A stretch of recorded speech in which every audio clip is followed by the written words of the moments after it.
অম্বুবাচী উৎসবে যোগ দিতে চান, অথচ অসমের কামাখ্যা মন্দিরে যাবার সুযোগ হচ্ছে না? তাহলে চিন্তা নেই, অন্তত শিলিগুড়ির মানুষের। শহরের উপকণ্ঠেই রয়েছে বিশাল কামাখ্যা মন্দির, আর সেখানেই 22শে জুন থেকে 26শে জুন পর্যন্ত চলবে অম্বুবাচী উৎসব। চলবে ঢালা ভান্ডারা, একেবারে ঘন জঙ্গল আর চা বাগান ঘেরা সেই পুরনো মন্দিরেই, শিলিগুড়ির অদূরে ফারাবাড়ি নেপালি বস্তিতে। স্থানীয়রা বলেন, কোচবিহারের মহারাজা নাকি বৈকুণ্ঠপুর জঙ্গলে শিকার করতে আসতেন।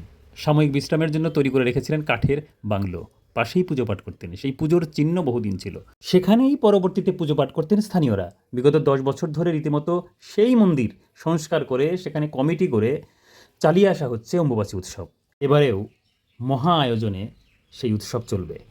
মন্দিরটা দীর্ঘদিনের পুরনো মন্দির।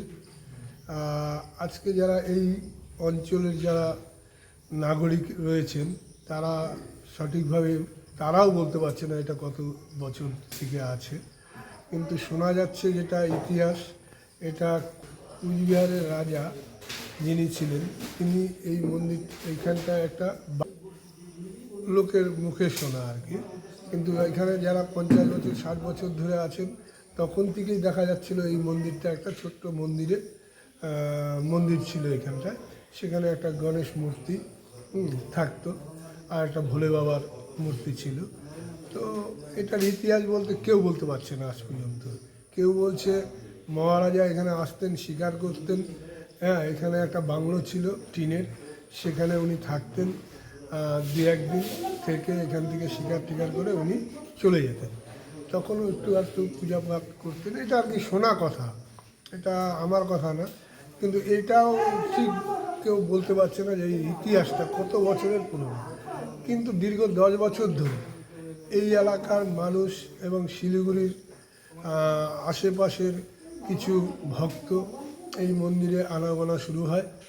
এই মন্দিরটা তারপরে সংস্করণ শুরু হয়, হওয়ার পরে 10 বছর থেকে এই মন্দিরে মোটামুটি 10 বছর থেকে সংস্কারটা শুরু হয়, কিন্তু 7-8 বছর থেকে এখানে একটা মন্দিরের রূপ নেয়। মন্দিরটা আগেই ছিল, কিন্তু তারপরে মন্দিরটাকে সংস্কার করে একটা জায়গায় তৈরি করা হয়। প্রথমে এটাকে 5টা মূর্তি দিয়ে এই মন্দিরটা তৈরি হয়, তারপরে এখানে 10টা মূর্তি আনা হয়, 10টা মূর্তি স্থাপন করা হয়। তো এটা যে হচ্ছে কামাখ্যা মা যে আছে, কামাখ্যা মা তো গুয়াহাটিতেই থাকবেন, সেটা আলাদা, কিন্তু কামাখ্যার যে পুজোটা সেই পুজোটা আমরা এখানে করি আমাবুচি উৎসব। যারা গুয়াহাটি যেতে পারে না তারা আমাদের এখানে আসে, শিলিগুড়ির বাইরের থেকেও লোকজন আসে, 5 দিন এখানে প্রোগ্রাম হয়। এবছর যেরকম আছে আমাদের 22 তারিখ থেকে 26 তারিখ পর্যন্ত আমাদের এখানে প্রোগ্রাম আছে। 22 তারিখ রাত্রি 9টা 10-এ সম্ভবত লাগবে, আর 26 তারিখ সকাল 9টা 8-এ কি 10-এ এরকম ছাড়বে, ঠিক আছে? তো এই কয়েকদিন আমাদের চলবে ভান্ডারা চলবে। এই ভান্ডারায় শিলিগুড়ির তারপরে আমাদের বিভিন্ন জায়গার থেকে বিভিন্ন ভক্তরা আসবেন, তারা সারাদিন এখানে থাকবেন, প্রসাদ পাবেন।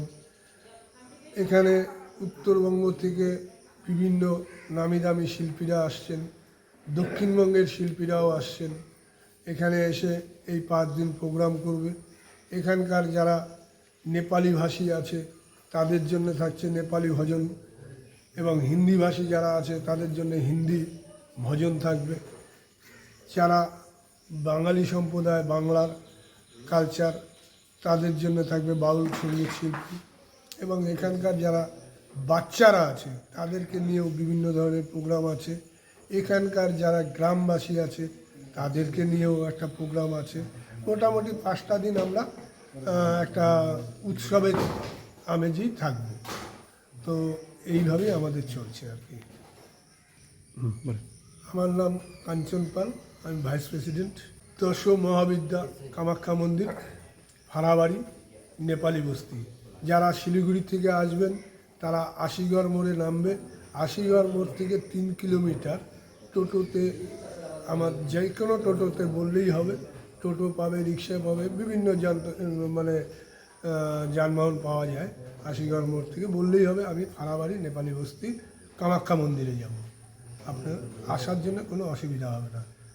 আর আপনাদের সোশ্যাল মিডিয়ার মাধ্যমে বলছি, অনেকে আছে আমাদের এই ভান্ডারাতে অংশগ্রহণ করতে চায়, তাদেরকেও বলবো তারাও যেন আমাদের সাথে যোগাযোগ করে 9832365286। 25 থেকে 30,000 লোকের আমাদের প্রতিদিন আমাদের এখানে ভান্ডারা চলত। তো এবছর আমরা আরও আশা রাখছি আরও অনেক দূর যাবে হয়তো।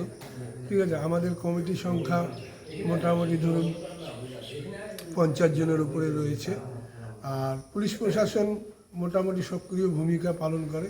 পুলিশের থেকে আমাদের যথেষ্ট সহযোগিতা পাওয়া যায় প্রশাসন থেকে, এবং ফরেস্ট ডিপার্টমেন্ট সারা রাত আমাদের সাথে সহযোগিতা করে, যেহেতু এটা জঙ্গল এরিয়া।